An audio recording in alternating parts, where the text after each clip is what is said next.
India versus Australia fourth డేనా Indian bowlers అయితే magic చేశారని చెప్పుకోవాలి. ముఖ్యంగా బూమ్రా తన 5 స్పెల్తో ఆస్ట్రేలియన్ బ్యాట్స్మెన్ అయితే బెంబేలెత్తిచ్చాడని చెప్పాలి.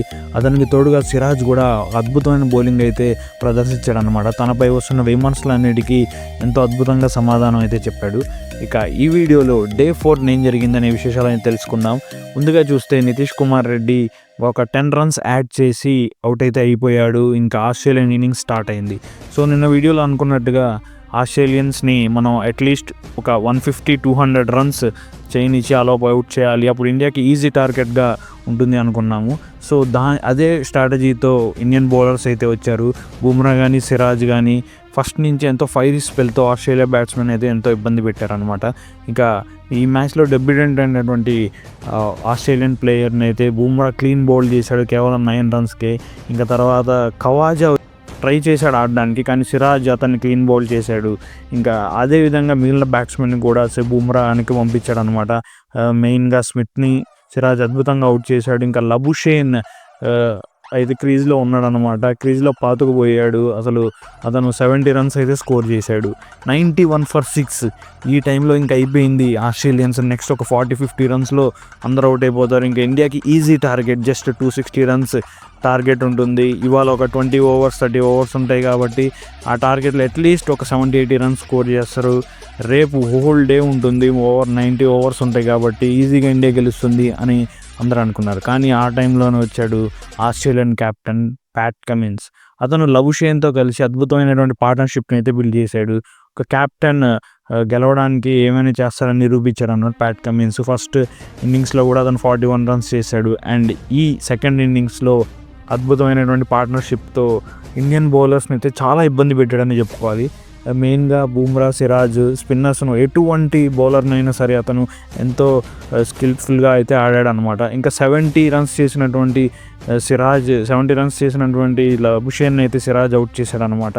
సో అది ఒక మంచి ఒక గేమ్ చేంజర్ అనమాట ఇండియాకి.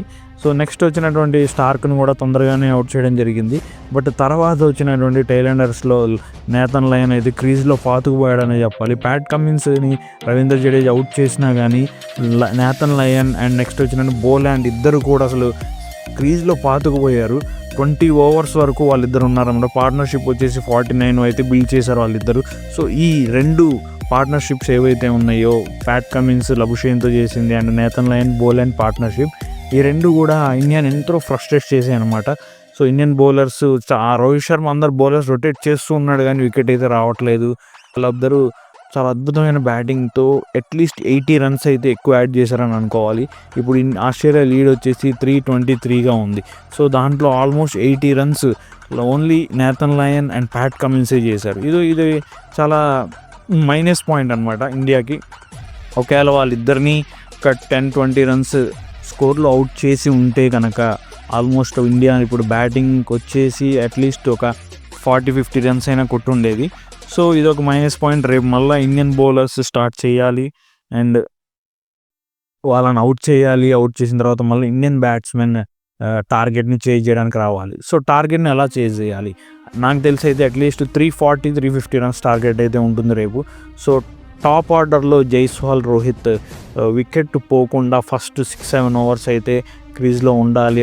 స్కోర్ తక్కువ చేసినా కానీ వాళ్ళిద్దరు వికెట్ అయితే పారేసుకోకూడదు. న్యూ బాల్తో 5 స్పెల్ వేస్తాడు స్టార్క్ అండ్ కమిన్స్, అదేవిధంగా బోలాండ్ కూడా. సో ఈ ముగ్గురు బౌలర్స్ని ఎదుర్కొంటూ వాళ్ళు అట్లీస్ట్ 30-40 రన్స్ చేసి క్రీజ్లో ఉండాలి. లేకపోతే 2 వికెట్స్ పోయినాయి అంటే 50 రన్స్ లోపే గ్యారంటీగా ఆస్ట్రేలియా పై చేయిగా సాధిస్తుంది.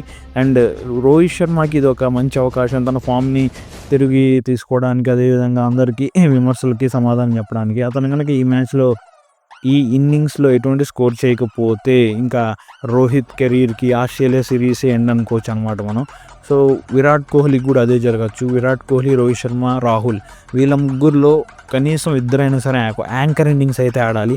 అట్లీస్ట్ 150-200 రన్స్ కొట్టే వరకు వీళ్ళ ముగ్గురు క్రీజ్లో ఉండాలన్నమాట. ఒకవేళ 150 for 2 ఉన్నా కానీ ఇండియా గెలిచే అవకాశాలు చాలా ఉంటాయి.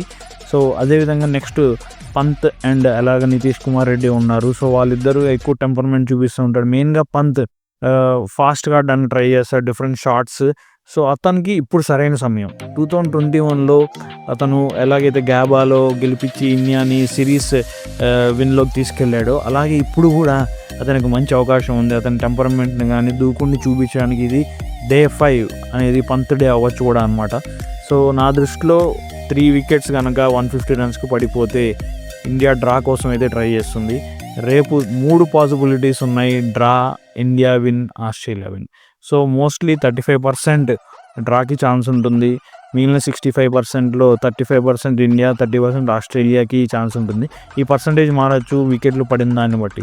ఒకవేళ 50-60 రన్స్ లోపే 2-3 వికెట్లు పడిపోతే ఇండియాకి, ఆస్ట్రేలియాని ఒక గెలిచే ఛాన్స్ అనేది 50%కి అయితే వెళ్ళిపోతుంది. ఎందుకంటే 3 వికెట్స్ పడిపోతే తర్వాత వచ్చేటువంటి బ్యాట్స్మెన్ అయితే ఆస్ట్రేలియా వాళ్ళు ఈజీగా అవుట్ చేయడానికి ట్రై చేస్తారు. సో రేపు 5th డేన అసలు అందరూ మార్నింగ్ 5 o'clockకే లేచి రెడీగా ఉండాలన్నమాట. సో ఒక అద్భుతమైనటువంటి టార్గెట్ని చేసే ఒక మ్యాచ్ మనం చూడొచ్చు.